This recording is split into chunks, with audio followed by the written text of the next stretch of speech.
Hello everybody, this is John Doe from Dynamic. Today I'll be doing another how to use this card video. So today I'll actually be discussing not a specific card, but a specific kind of thing that happens. So let me first explain the differences between costs and effects. So costs are things that you have to do before you activate the a certain card's effect. So for instance, Raigeki Break, discard one card to target one card on the field, destroy it.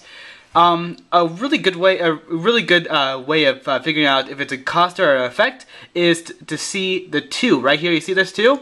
That means that usually it's a cost. There are some other situations in which it's not a cost, even with the 2 there, and sometimes sometimes there are other cards that doesn't have the 2 in it.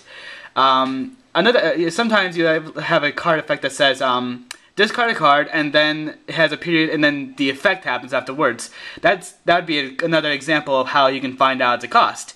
Sometimes you can't. It's really hard to figure out if it's cost or not. Usually, you just have to look it up. A hard one that you'd think would be a cost effect would be this. Where are you? You are. Okay, Fabled Raven. One per turn, you can discard any number of cards, and if you do, this card gains 1 level and forward attack for each discarded card until the end phase. That kind of looks like it's a cost, but actually it's just the effect. Another example would be Archfiend. Oh, what the? How did I get that 5?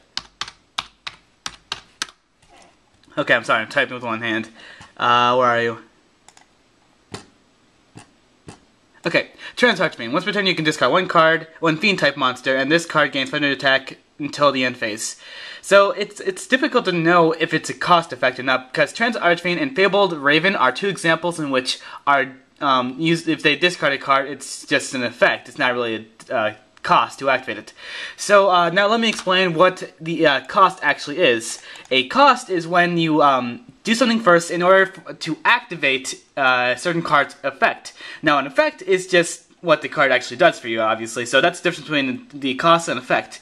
So now let me give you some cards that activate through either the effect or the cost. So the first example would be Grapha, a Dragon Lord of Darkworld. All the Darkworld monsters, if they're discarded, doesn't matter by a monster, spell, or trap card, if it's discarded, and it was actually the effect and not the cost, and it can use its effect. So if I activate, for instance, Dark World Dealings, I can draw a card, discard a card. Since it's not a cost to discard the card, Grapha does get its effect. But if I use Raigeki Break to discard the Grapha, unfortunately Grapha would not get its effect. In that case, it'd be pretty epic, I have to say. So now let me give you the other side of the spectrum.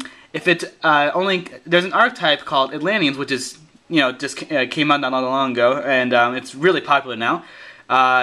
And some people actually don't know this, but the Atlanteans, like Atlantean Marksman and Atlantean Heavy Artillery, I think it's called, these cards can only activate their effect through the cost of another water monster's effect. So let me give you an example.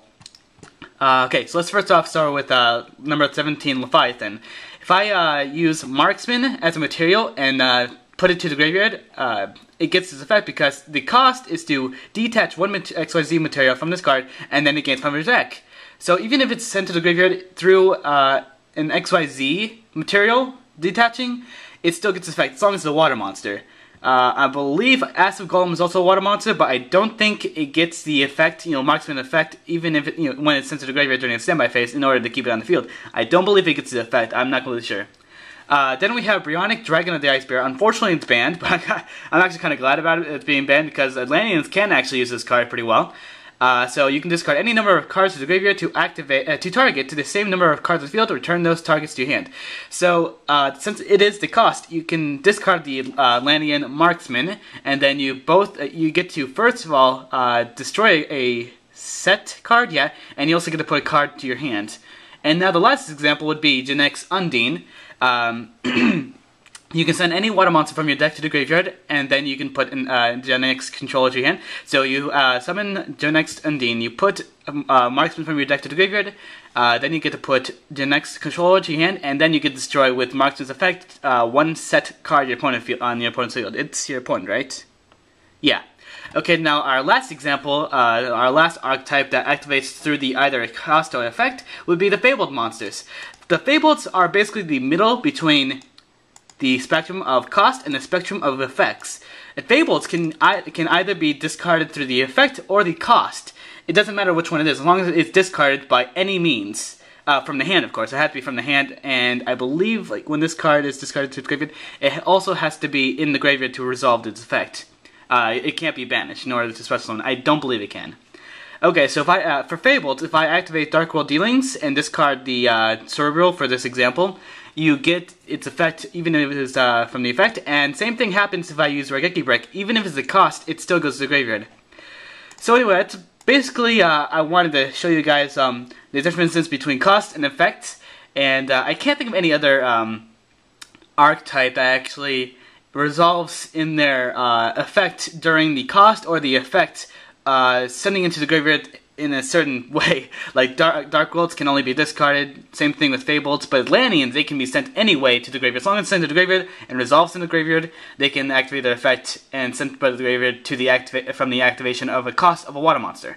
So anyway, if you guys have any other cards you want me to explain, or any other rulings or anything like that, I'll be glad to help you out. And I forgot to actually put in the to show you guys the wiki, or the website that tells you the differences between costs and effects. But I'll put that in the description below, and like always, I'll see you guys next time. Merp!